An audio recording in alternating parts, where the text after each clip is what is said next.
Is there any finer time to be in the Inland Northwest than the fall?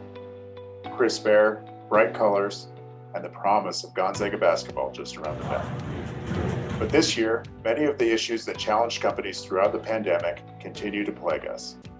Employers in many sectors are grappling with workforce shortages, supply chain issues, and rising costs. All the while, many of their employees are struggling with housing shortages, childcare crisis, and the looming threat of COVID-19. But we are Spokane. We are Coeur d'Alene. We are the Inland Northwest. We are nothing if not resilient and resourceful. At the Journal of Business, we endeavor to keep you, our readers, informed about what's happening in your community. Our staff is dedicated to providing you with objective information on news and trends, with the goal of helping you be more successful in your chosen path. It's time to go beyond the sound bites. It's time for more depth than 140 characters can provide. It's time for elevating the conversation.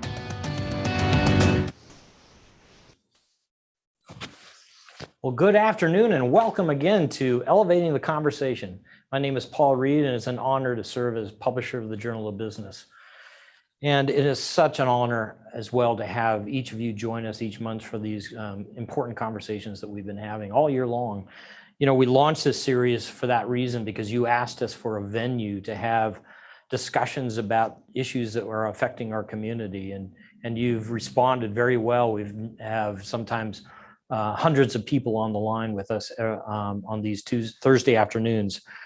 So far this year, we've talked to the PFD's Stephanie Curran about the convention market, and Dr. Frank Velasquez, of course, with the Spokane Regional Health District, NAACP's Keonta Duncan, developer Jim Frank on the housing shortage, Washington Trust Steve Scranton on the economy, Robert Half's Jennifer Koenig on the tight labor market, Kimberly Haygood's Gordon Hester on downtown office and retail, and Community College's Chancellor Christine Johnson about higher ed. Next month, we talk with Inovia Foundation's Shelley O'Quinn about how we give in the 21st century. But today, I'm honored to have with us Rachelle Strawther of Gonzaga University and co-founder of Women Lead for a discussion about empowering women leaders in the Inland Northwest. The Journal has been a strong advocate of getting more women into leadership roles in this community, and I'm so thankful that we get to have this discussion today. But before we begin, I want to thank STCU for sponsoring this month's Elevating the Conversation. We do not get to do these things without great sponsors and great community partners, and STCU is tops among them. With us today is Marty Dickinson to say a few words. Marty in herself is one of the most empowered women in Spokane I know. Welcome, Marty. Good afternoon, everyone. My name is Marty Dickinson, and I am the Chief Marketing Officer at STCU. And we are really excited to be here today and to be sponsoring this amazing conversation with Rachelle Strawther of Gonzaga University.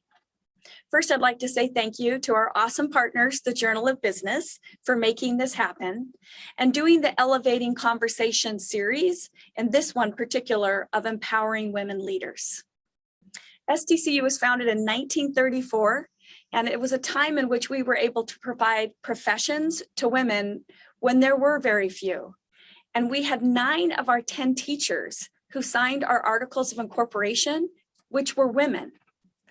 Today, 72% of STCU's workforce is women, and very proud to say 69% of our leadership team are female.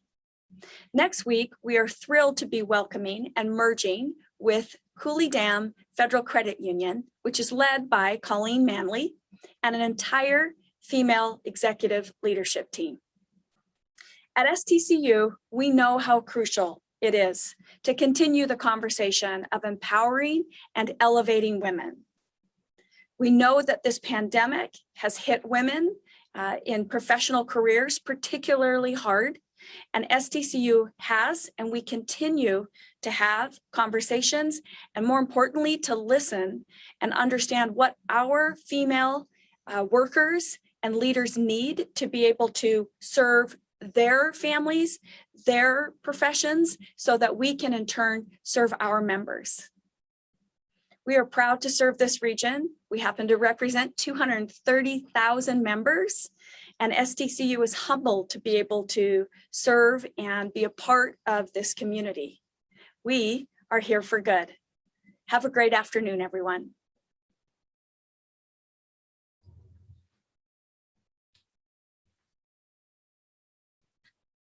Welcome to Elevating the Conversation. My name is Linn Parish. I'm the editor of the Journal of Business, and I'm happy to be joined by Rachelle Strawther today. How are you doing, Rachelle? Great, thanks, Lynn. So now we have a title change for you, correct? Correct. As of this past Thursday, I just became the director of the Center for Lifelong Learning at Gonzaga University. All right, great. Always the co-founder of Women Lead, though. Correct. Yes, I'm excited to talk about that. And I can't wait to describe some of the work that my co-founder, Sherry Lynch, and I have been able to do over the past 5 years. Great. Well, let's just jump in on that and talk a little bit about Women Lead as a foundation for the conversation we're going to have today. Sure. So in 2015, a female leader who was on our advisory board at the School of Leadership Studies came to the dean and said, I'm really interested in women's leadership. What is your school doing about it? What can you do? Mm-hmm. And the dean came to Sherry and I and said, what do you guys think? What do you want to do about this? And neither of us really had much experience or knowledge in women's leadership. Frankly, I didn't even know that it was much of a problem. And as I look back, I think with some embarrassment that I was quite naive to what the situation really was. Sure. So Sherry and I decided that we wanted to do some research, look into the studies, look into the reports to figure out what the demand was, what was the need for a topic like women's leadership, not only regionally, but locally, of course. So Sherry went and did a focus group with local leaders to find out, from women, what were their experiences, what were their needs. And then I went to a conference that was run by McKinsey, which is one of the world's foremost research organizations on gender. And both of us came back and we said, this is so important. This is so important. I mean, Sherry was hearing leaders say, this is a really important discussion for us because we're still seeing a lack of equity in the workplace. Mm-hmm. And they had stories to tell. And when I went to McKinsey, I was seeing statistics that told me that really the progress that was being made towards gender equity, towards parity from the 1970s and the 1980s, that was going so well, and then it started to plateau. And so we haven't seen that same kind of progress that was made earlier on, about 50 years ago. And so that's what launched us into this new arena. And since 2016, we've held a number of conferences. I think we've had 5 conferences on women's leadership in Spokane, 4 in Seattle, 1 in Napa Valley. Mm-hmm. We've had a virtual conference that was really successful. And we launched a certificate in women's leadership in 2018. Sure. And just real quick before we jump into it, what kind of demand have you seen for the education services that you're providing? In terms of the certificate? Yeah. Pretty strong. And I think what makes our certificate really impactful is that you have these in-person components with a cohort. You're not just watching an online series of videos and then responding to questions. A lot of programs do that, and there's value in those. But when you can sit in a room with other women and males, right? This is open to people of any gender. Sure. And you can have honest conversations and dialogue about your experiences and sharing stories and having another person say, oh my gosh, that happened to me. Or, oh, wow, let me tell you what you can do about that. I've got some ideas. To have that kind of rapport and support in those environments, it's what's made it so impactful. And we have seen a tremendous demand. Great. Now, what have the pandemic's effects been on women in the workplace? Significant. It's a broad question. It's a broad question, and it's fair. And I'm really glad that the attention was put to this when the Journal of Business had the Women in Leadership panel a few months ago. McKinsey, which is, like I mentioned, is one of the foremost research organizations on gender, puts out a report every year, Women in the Workplace report. And their last report was an eye-opener. What they had to say overall is that we've been set back decades in terms of our progress towards parity or equity.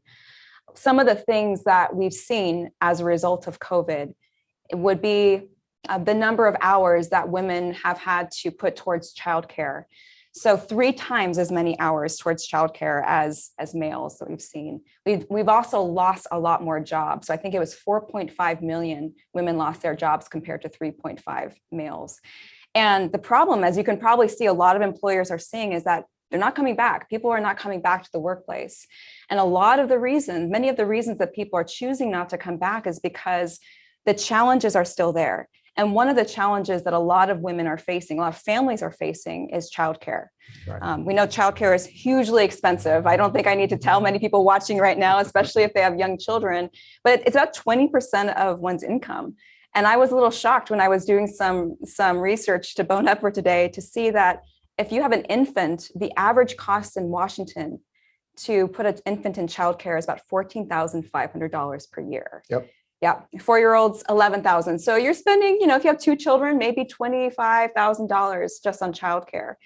And it makes so a year at a public institution was cheap. it does.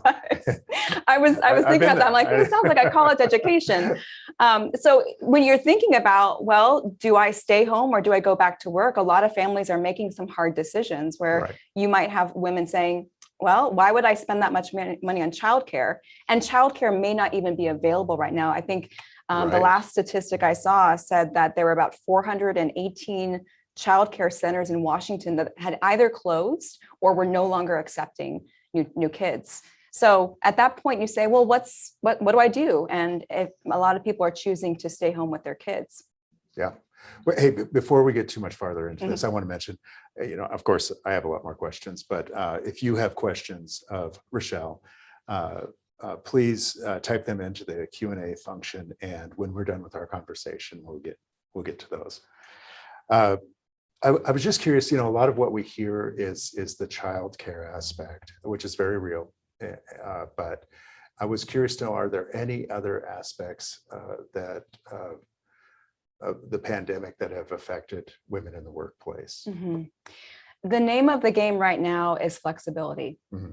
And some employers are doing that really well. Some of them have learned really quickly how to adjust, how to be more agile, how to be more responsive to their employees. And those are the employers that are going to be able to attract people right now. So flexible work environments, flexible schedules, remote versus or having hybrid, all of that right now is what's going to be so key.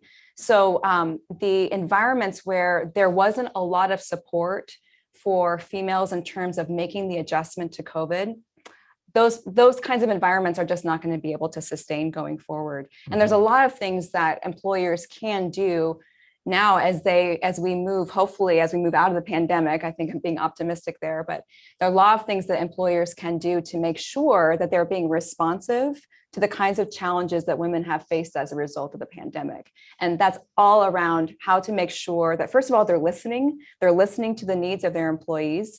Jennifer Koenig brought this up a few months ago when she was having a conversation, right? She said, listen, ask them what they want. So really making sure that you're giving opportunity for your female employees to share what they need in order to feel supported, and then being able to respond. Because there's no point in listening if there's not a response, right? That actually negates the whole purpose of that.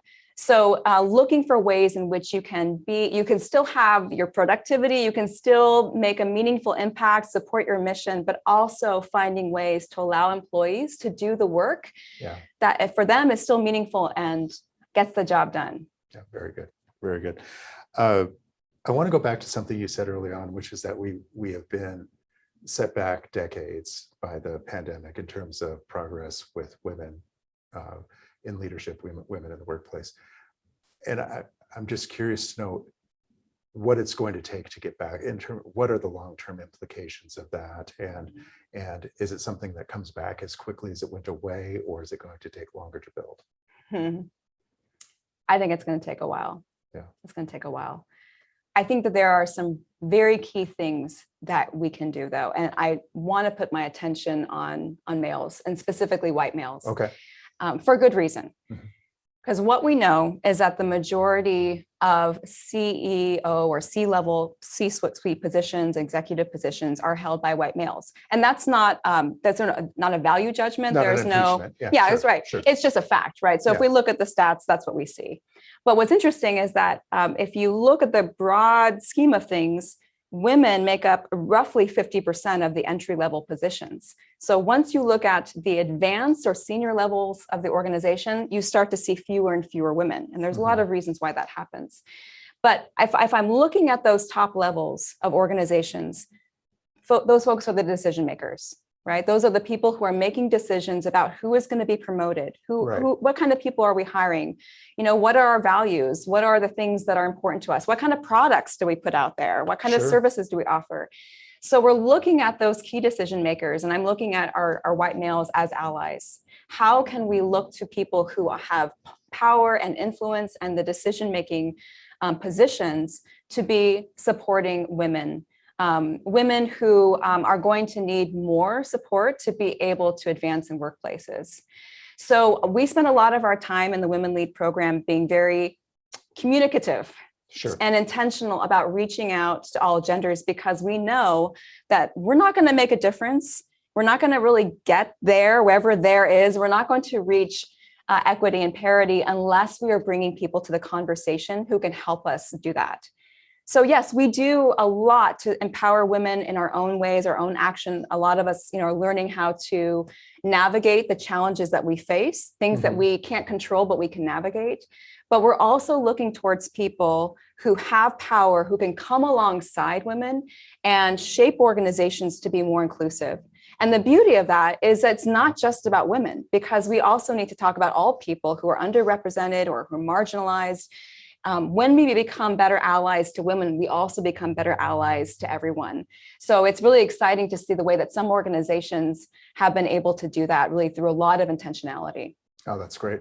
And I think that's a great point, because one of the dangers of these types of conversations around whether it's women in the workplace, women in leadership, diversity, equity, and inclusion is preaching to the choir, right? And so it's important to bring in all types of voices or people from different experiences when you're having these conversations. Absolutely. I was curious to know, building off of what you said, what are some of best practices that you've witnessed in workplaces in the Spokane area when you talk about trying to create a clearer path for women in leadership? I think it's important to start by saying that no one has arrived, right? We're all on this journey. I'm at Gonzaga. It's a journey for us as well. And so our approach to this is we're walking alongside each other in this journey of trying to be more inclusive, be more thoughtful, and more intentional.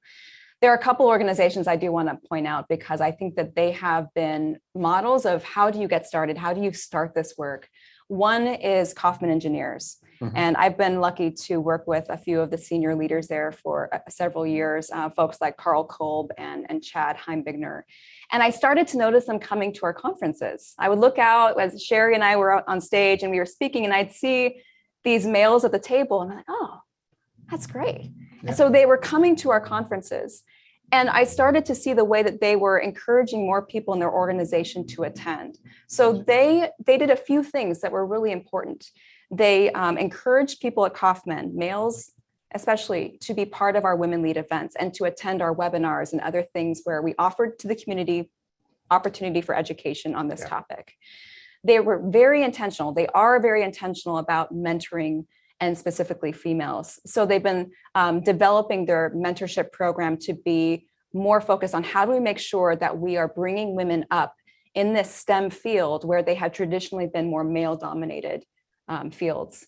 And they've also been transparent about the path to ownership. In fact, they've spoken openly to their whole organization about what it looks like to become an owner in the company. And that means that those are conversations that are happening for everyone. They're not just happening on the side or with, the buddy that you go out with. These are things that everyone gets to hear about. So those are some ways they've been doing that. I know they've also been doing community outreach around STEM for young girls in the community. The other thing I want to talk about is the Washington State Department of Transportation and the Eastern region specifically. So Mike Gribner, another shout out, another leader that I get to work with a lot and I have a great deal of respect for. Mike went through our certificate in women's leadership. He's one of the first males to do so. And that's an uncomfortable position. To be a male in a room of 18 other women, it flips, it flips the situation of what it's like for others. But he had a sense of what is it like to be a minority in a group And he brought a lot of curiosity and desire to learn, Mhm. so that he was observing, he was asking questions. He was starting to understand that the experiences of many women in the room were surprising to him. Sure. And it prompted him to go back to his own organization and inquire with young females. Tell me about your experience here. You're new in our organization. What is it like for you? And that's what has informed much of his own approach to leadership at WSDOT. And we've been lucky to have a number of males go through our certificate program, which is so encouraging, because then they're equipping themselves with the knowledge to be better allies. They're Sure. becoming more empathetic. They're hearing about things that they didn't know before. And we would love to see more males go through our program, because we really need them at the table. So if you just boiled it down into best practices, one of the things you mentioned was transparency. Transparency when talking about salary, promotion, ownership. Any other general best practices that you'd like to throw out right now? Sure. And I also mentioned mentorship Yes. at Kaufman, and that's a big one. I want to mention mentorship as well as sponsorship. So mentorship is a very intentional thing, or it can be even unconscious. It can be two Sure. people kind of casually developing a relationship and rapport together. But a lot of organizations will have mentorship programs that they set up. And that is a key practice to help women take on new opportunities, to be tapped for their potential, not just their experience, but what they could be seen to be able to do in the future. It's an important part of developing a relationship with someone who can support them in their growth and challenge them, right? Because we need mentors who can challenge us. So if your organization doesn't currently have a mentorship program, we highly recommend looking into that, developing that. So it's actually built into your advancement process. It's pretty exciting when someone goes to a new company and they see that this is one of the benefits, the option of being paired with a seasoned leader. The other thing is sponsorship. Sponsorship is not quite as formal. It doesn't have to be as formal as a mentor. So if you and I are in the same organization, Lynn, and maybe you've noticed that I do something exceptionally well, and you might talk about me to someone. You might say, hey, I think you need to include Rachelle on that committee because she really knows X, Y, Z. You're sponsoring me in the sense that you're talking about me positively and giving me visibility where I might not normally have that visibility. Okay. And I remember this at Gonzaga. There was a senior leader about 5 or 6 years ago who did just that. He said, oh, by the way, I told so-and-so you should be on that task force. And I thought, oh, how cool that someone is talking about me. And later on, I realized, oh, he was a sponsor. He was someone who was giving me new opportunities, and I didn't even know it. Sure. But it's something you can actually intentionally do. You can seek out sponsorships and mentors if you develop those relationships in your organization. So I would just say, as a male, for all the males who are watching, be thoughtful about, are you mentoring and sponsoring women to the same degree that you're sponsoring males or people of any gender? Sure. Great. That's fantastic. I don't think the typical the average person would think of themselves as biased against women, the average male would. And so I guess this question is leading to blind spots. Where are some common blind spots that that men might watch for or try to overcome? And I think I'm going to say everyone, because we all have them, right? Sure. Yeah. We all have those blind spots, and we talk a lot about unconscious biases in our certificate program and our conferences, because we have a lens, right? The way that we look at the world. I recall someone I know who is from the South telling me that she was told when she moved to the Northwest that she needed to change her accent so that she sounded smarter. Yeah. Just think about the bias that we have about accents or about the way that names might sound. So we all have these unconscious biases. And when we're talking about women in the context of gender and gender equity, we want to point out the extent to which our biases can keep women from having the same opportunities as males. So it's things like, are we judging women on the same set of characteristics as males? Are we, again, we're going back to that thing I said earlier about potential versus experience. Right. We have a lot of research that shows that women are more likely to be judged on what they have done versus males who might be more likely to be judged on what they could do. Sure. So we have to be thoughtful about that. I remember at Gonzaga, not so many years ago, I was on a search committee. And the very first thing that we did before we even looked at applications for a position was we talked about bias. Our HR team sat down with us and we talked through what kinds of biases might we have when we're looking at applicants, and how can we make sure that we're not allowing those biases to influence our opinions. Sure. Right? Let's be objective here. Let's evaluate people on the same level. So be thoughtful. I think we all need to be thoughtful about it, and we all should recognize that we have them, even if we might feel ourselves to be more self-aware. Sure. Oh, that's great. That's great. So I was thinking back to a conversation I had with a colleague about 10 years ago when we were talking about women in leadership. And at that time in Washington State, the governor was a woman, as were all of the representatives in Congress. The mayor, the police chief, I think it was two of the publicly traded companies here. And I thought, this is great. We're killing it in this arena. And then those people retire or move on, and they're replaced with men. And it's like, well, I wouldn't call that regression, but it's a different landscape than what we talked about at that time. So this is all leading to the question of, how do we measure progress in this arena? Yeah, well, that's one of the reasons that I didn't really think there was a problem. If I want to look around and see women in positions of leadership, I'll find them. Everyone can find someone to point to. I think we have to look at this broadly and holistically. Because the problem is let's say we're looking at our country, right? Maybe locally we have a female congressperson, but across the country, I think females only make up about 27% of Congress. Right. That's not equity. Not when women make up half the population. That's not equity. Or, if we have 198 countries in the world and only 21 of those are headed by women. Sure. That's not equity. Yeah. So I think we have to look at the research. We have to look at the stats to see what's actually going on. I think it's easy for us to say, well, I don't need to do anything because, over here, this is going fine, or she's there. My child has a position of power, whatever it might be. I think we can always find a reason to become maybe a little apathetic about it, but the stats are there. Equity is not there. Right. Good.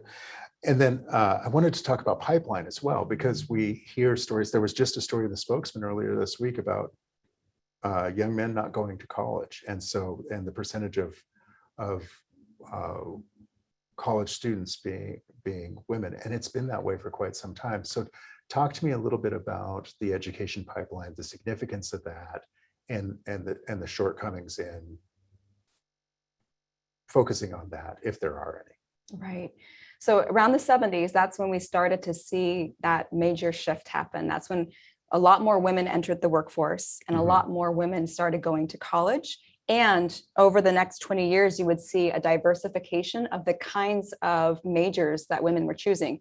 Sure. I remember a female who was giving a talk to students in our certificate class said, back in my day, I only had a few options of what I could study. It was like nurse or a teacher. That's not the way it is anymore, right? But that's when it all started to see more women going into STEM fields. And we know now we have more females than males who graduate from college. And that's true also at the doctoral level. What we're also seeing is that when they go into jobs, they're not necessarily being paid at the same level. I was looking at some research that was done by Pew Center, and they reported that 25% of women stated that they were aware of cases where a male counterpart in the same position made more money than them. And I specifically recall a conversation with a woman engineer who said, yeah, I was in a peer group. I was the only female of 10 engineers, and I was promoted. I was chosen to be promoted to the manager. And that's when I found out that as a manager, I was making $10,000 less than someone who reported to me. Yeah. That's a pretty significant kind of discovery to make. Sure. And unfortunately, it's not uncommon. So yes, we have more females going through college than males and getting educated, but it's what's happening in the organizations. That's where the problem is. It's like somehow they're hitting these barriers. There's There's obstacles that are keeping women from reaching that same level of advancement opportunity as the males. Mhm. Paul, are we about ready for questions? We got 2 questions. Great.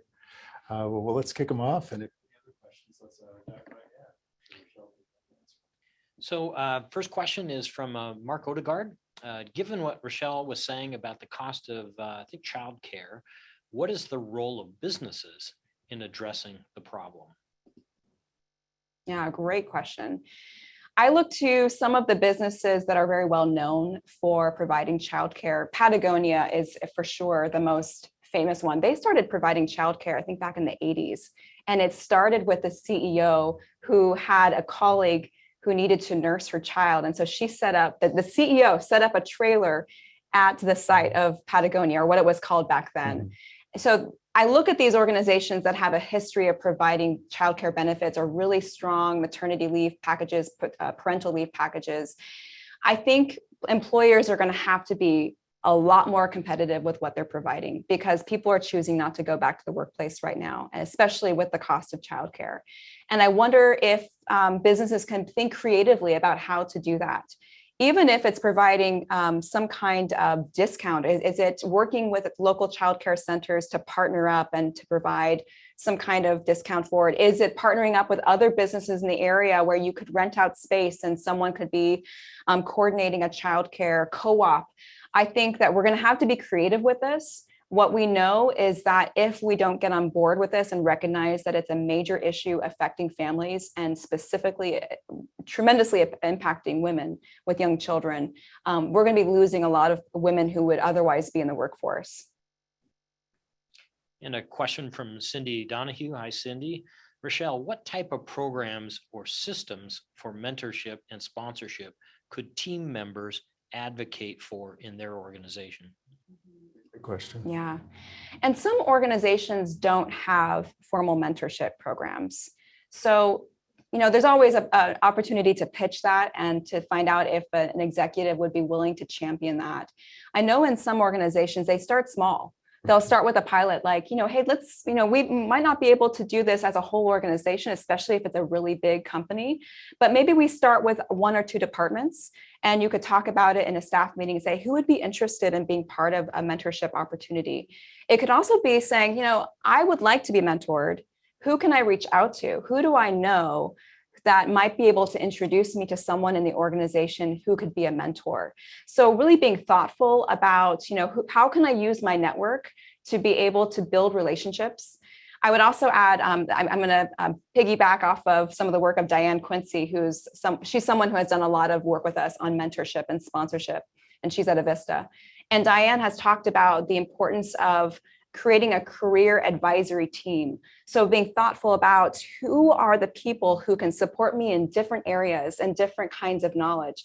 Maybe I need someone who can assist me with my technical skill, like my Excel sheets. I'm terrible with Excel sheets, Lynn, so I could use someone of that. Maybe it's someone who's really good at networking and relationship building, and that's someone that I can, go along to networking events with.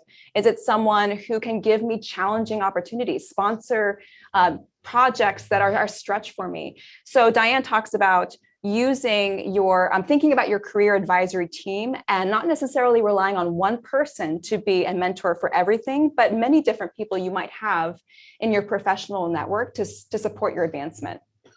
Great. And from Mike McBride, what are the best strategies for businesses to implement for addressing the wage gap?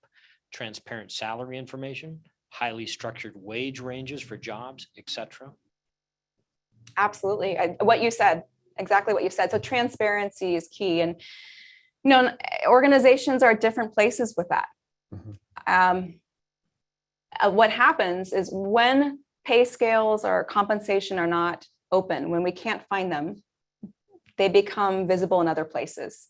They become visible online on places like Glassdoor, or you start to see people talking in the hallways about it, or it's somehow that information will come out. So the more an organization can do to analyze where the compensation is landing and to be really clear about whether there is any kind of gap taking place across the organization.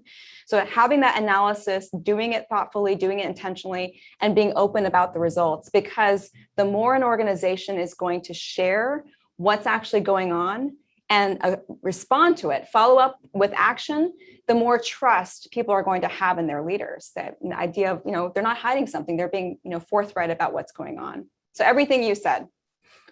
And another question from Mark Odegaard. Thank you, Mark. How can or should employees hold their employers accountable for taking this issue seriously and making improvements?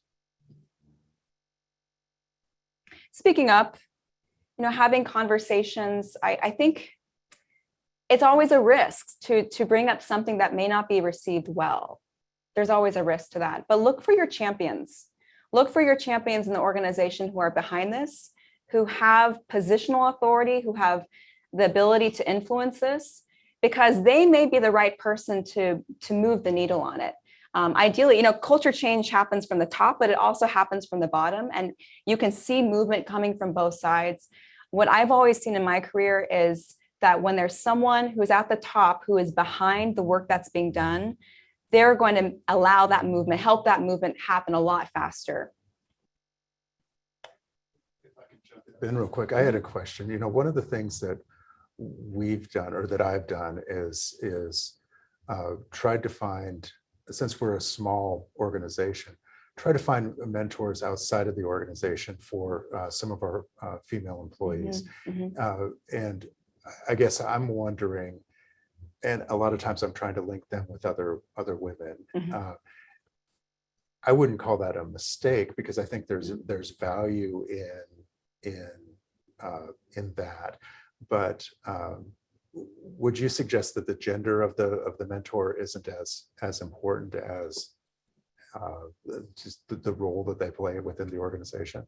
No, I don't think that the gender matters that much. I think what's more important is what's the goal of the person who is seeking a mentorship. Sure. And sometimes there's a male who has the ability to help steer that person in that direction. And sometimes it's a female. I've done a lot of work with mentorship over the years through some of our programs that we run. And actually, in our certificate in foundational leadership, everyone is paired with a mentor in a different field in most cases, and totally outside of their organization.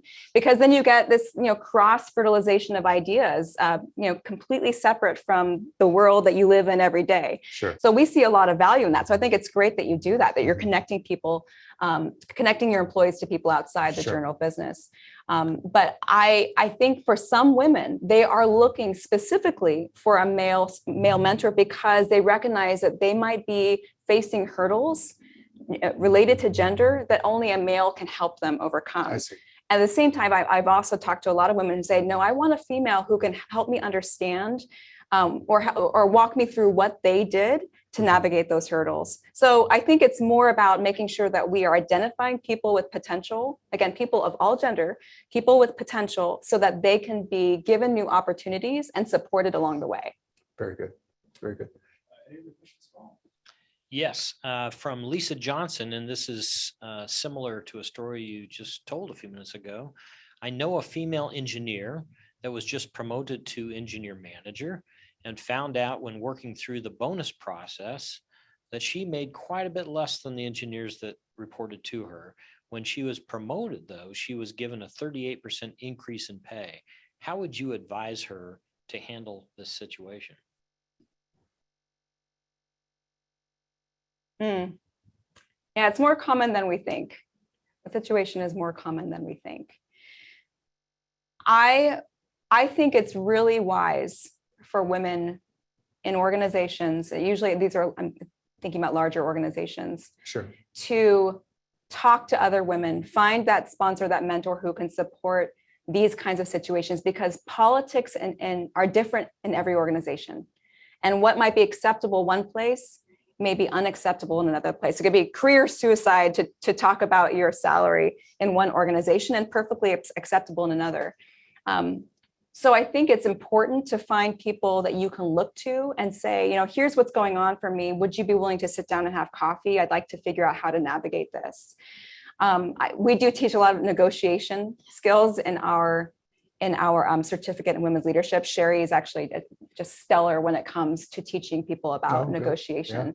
Yeah. And this is one of the things where I'd say, have the conversation, but practice with someone so that you can get feedback about how do you approach your boss? How do you really make sure that you're approaching your boss in a way that's going to have the outcome that you desire? Yeah. They're sensitive, right? Because these are not easy things to talk about, but they're important because we want to make sure that we're not being taken advantage of.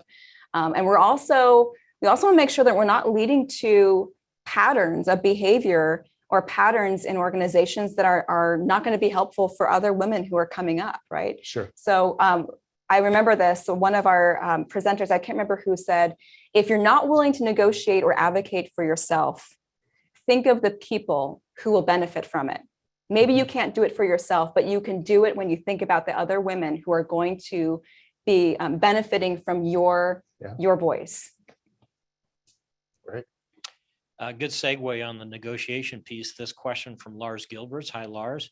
How would you address the thoughts that women are less likely to negotiate as aggressively for salary or be less likely to apply for positions they don't feel they meet all the requirements for? What is the balance of responsibility between the manager and the employee/applicant? Mm-hmm.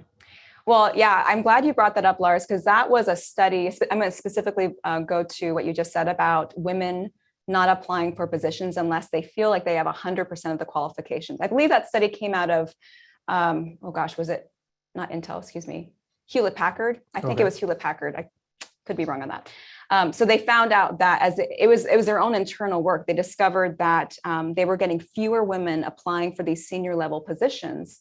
And when they looked into it, they discovered that males were more likely to apply for jobs if they had roughly 60% of the qualifications.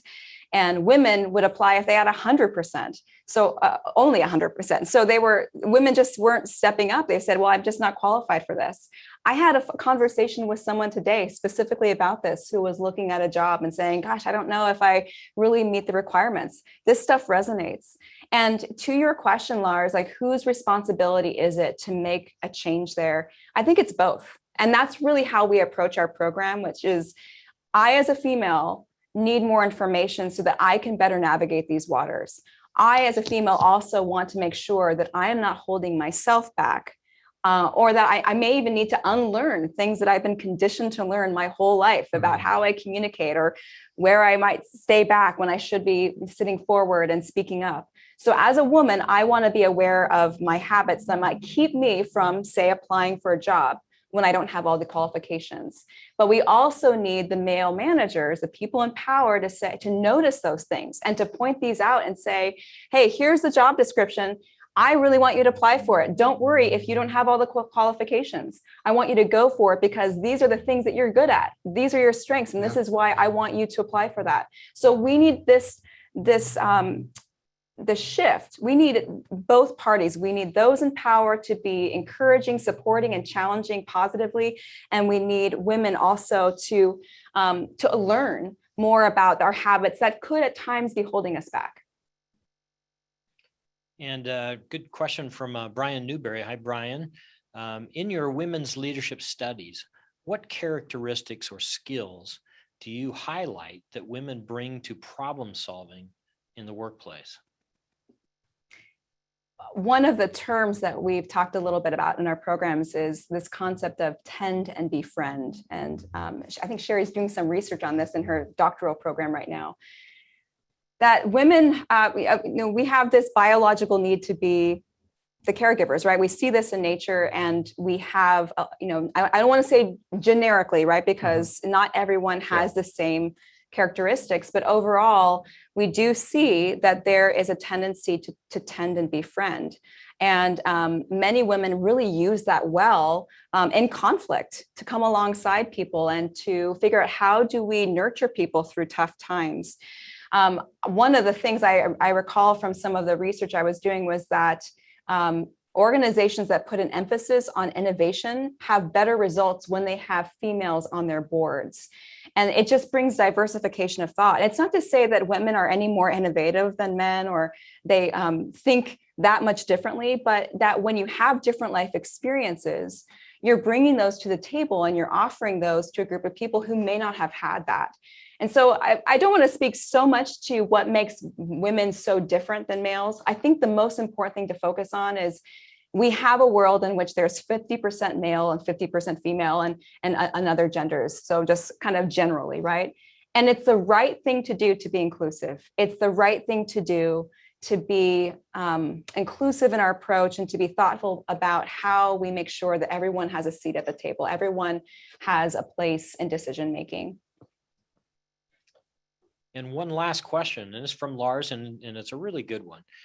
Can you discuss the power or responsibility of bystanders in situations where there is inequity? Yeah. I know that there have been times where when I didn't have courage, I didn't speak up. I can say that with, some shame, like look back and say, something happened and someone said something, or maybe I didn't do something at the time.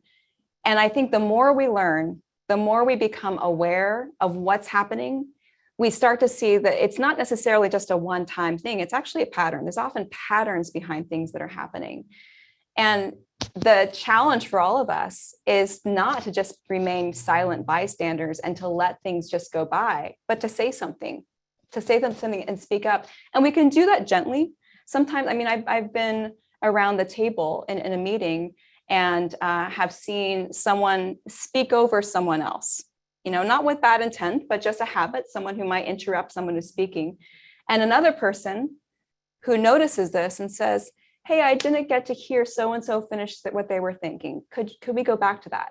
That's such a simple and delicate example of how you can be an ally and not just be a bystander, not just observe what's happening, but actually step in and give some support to someone who may not be able to speak up for themselves.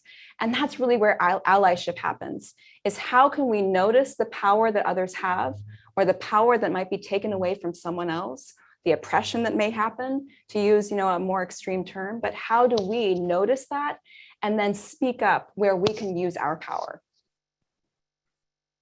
Great. Well, thanks so much for your time today. I feel like we just kind of scratched the surface, but we got to some good stuff, right? Yeah, thanks. Thank you so much. I really appreciate it. Yeah. Thank you for tuning in today. We really appreciate you joining us this afternoon. Thank you to STCU, Marty and her team for sponsoring us today. And please join us next month when we're going to talk about the nonprofit world with Shelley O'Quinn. Until then, drive safe and we'll see you soon.